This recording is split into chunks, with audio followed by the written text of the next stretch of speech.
We have two remembrances from family, from Patrick Nichols, Jonathan's cousin and godson, and Jill Gillis, Andrea's cousin, representing the Humphrey family. My name is Patrick, and as we were just told, John is my cousin, and I also have the pleasure of calling him my godfather. Just as with everything that John undertook in life, he took the title of godfather to heart. Constantly went above and beyond the call of duty. And I was just fortunate enough to have John's influence in my life at a very specific and especially crucial juncture. My earliest memories of John involved his abiding love of sports, his family tradition, and Star Wars. We spent countless Sundays together meticulously breaking down every aspect of Eagles games. John was also the root cause of my Phillies fanaticism, and he took me to my only 2 games in Philadelphia, just one this last summer. On his free time, you could find John playing tennis, soccer, basketball, anything you name it, all with varying degrees of success. As for tradition, John was the embodiment of our Polish heritage. Christmas Eve 2008 was spent at John and Andrea's new house. Every detail imaginable reflected our family's traditions, as John placed a great deal of importance on the Christmas vigilia, right down to the apotek and the shots of vodka between each course. He was fully involved in our yearly holiday rituals and did everything in his power to keep them alive and vibrant. As a teenager, John placed similar importance on Luke Skywalker and the entire Star Wars trilogy. The first time I ever remember watching The Empire Strikes Back, John was seated next to me on the couch on the edge of his seat in nervous anticipation. He's also the reason that to this day I rush to see movies on their opening weekend. Despite the vast amount of projects and undertakings John was involved in throughout his life, he never once overlooked his family. The skills that served him in his work life, his compassion, his strength, and his intelligence were never lost on his loved ones, and he always made those around him aware of the depth of his love and care in every interaction. During the summer following my junior year of high school, John lived with my family and I outside of Atlanta while he worked for the Georgia Legal Services Farm Worker Division. At this point in my life, I had very little direction. I was submitting college applications with little reason or rhyme. I think John sensed this in me, the apprehension and the indecisiveness, and he would constantly implore me to have loftier goals and expectations for myself. I feel like that was because not only was John brilliant and compassionate, as all of you know, that's why you're here today, but he was also an excellent judge of character. He saw in me abilities and strengths of which I was completely unaware at the time. Throughout his stay in Atlanta, it became commonplace to find John and I gorging ourselves on plates of ceviche and anticuchos de corazon at our favorite local Atlanta Peruvian restaurant while we would discuss college and career plans. These conversations were an invaluable guide to me and a source of motivation in an otherwise tumultuous time.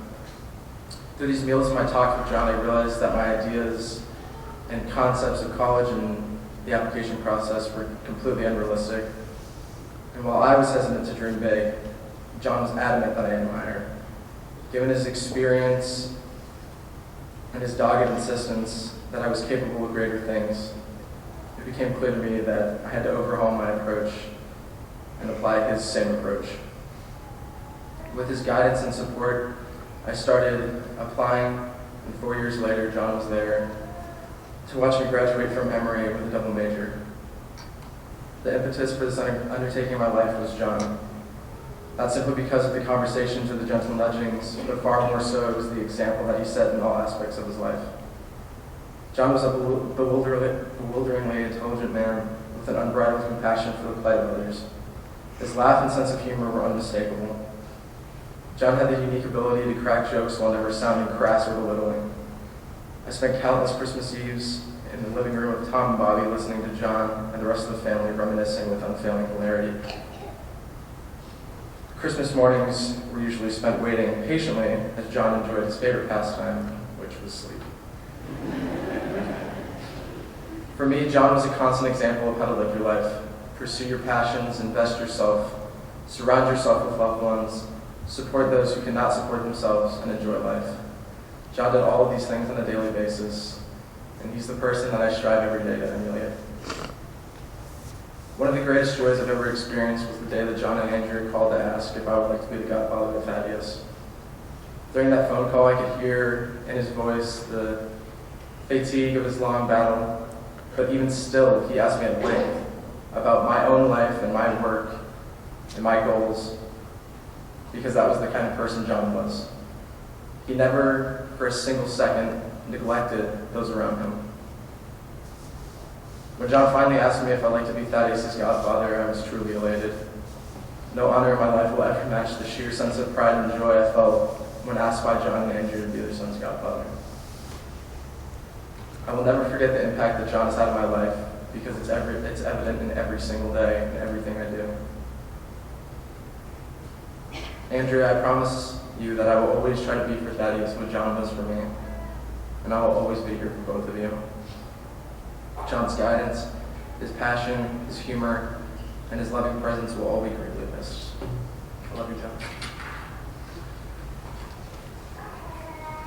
Hello, I'm Andrew's cousin Jill, and I'm very honored to be giving a tribute for Jonathan. What a very special person. Our family was touched by his joy for life and his strong admiration for Andrea. We are all deeply saddened by the loss of Jonathan, and our hearts are broken.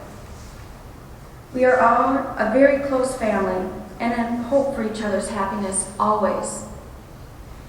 Speaking on behalf of the family, we have been incredibly proud of Andrea's high achievements and goals. She was always exuberant for life, but that seemed to be enhanced when she met Jonathan. She couldn't wait to introduce him to all of us. We fell in love with Jonathan immediately. His brilliant smile and contagious laugh brightened all family gatherings. I know this is a cliche statement, but they truly were soulmates. They seemed so in sync, and the love and care for each other glowed. Jonathan's gentle manner showed and shined on the day he met Vicky, my older sister with Down syndrome, who holds a very special place in Andrea's heart. Together, they were so excited to ask Vicky to be one of their bridesmaids. She proudly walked down the aisle for both of them. The day Andrea told us about Jonathan's cancer, we cried and we were frightened, but the two of them kept us strong. All they talked about was the fight they were leading to beat this horrible cancer. When one door would shut for treatment, they would find another trial door to open. Their determination was obvious, and the thought of not beating the cancer was not an option nor ever discussed. I smiled with hope the day I read on the Carenbridge site, quote, "He wants to assure everyone that while he is disappointed by this development, he's ready to do some cancer crushing." It pained all of us to know of Jonathan's cancer. How could this be happening to such a wonderful person, such a giving and compassionate man? Jonathan touched all of our lives, whether it was our cousin Lori's 8-year-old son Matthew, who prayed for baby Thaddeus to be born so Jonathan could be with him, or my son Michael, who is a freshman in college, who was writing a letter last week to Jonathan and Andrea about how they have given him the drive to do well in school and enjoy all of life's moments.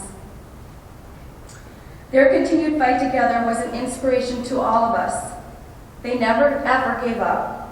Their hope was never ending. They carried on in life despite this difficult challenge and journey. I have to say, truly life is unfair. It is hard to make sense of this. As Andrea's sister Heather said, quote, "The world is a little less bright." We will always admire and remember Jonathan's strength that he battled through this journey. He and Andrea have taught us how to cherish every moment and how to, quote, "love strong." They have given us a gift, the gift of life, and his love will live on in the joy of watching Thaddeus grow up, and he will forever remind us of Jonathan's special spirit. We will miss you, Jonathan. And now 2 classmates from Princeton's Woodrow Wilson School, Rafe Ellison and Michelle Roos, will come forward to read scripture. The first reading is from Isaiah 58, verses 6 through 9. Is not this the fast that I chose, to loose the bonds of injustice, to undo the thongs of the yoke, to let the oppressed go free, and to break every yoke?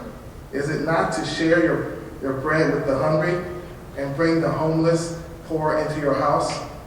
When you see naked, to cover them, and not to hide yourself from your own kin. Then your light shall break forth like the dawn, and your healing shall spring up quickly. Your vindicator shall go before you. The glory of the Lord shall be your rear guard. Then you shall call, and the Lord will answer. You shall cry for help, and he will say, Here I am. If you remove the yoke from among you, the pointing of the finger, the speaking of evil, if you offer your food to the hungry and satisfy the needs of the afflicted, then your light shall rise in the darkness, and your gloom be like the noonday.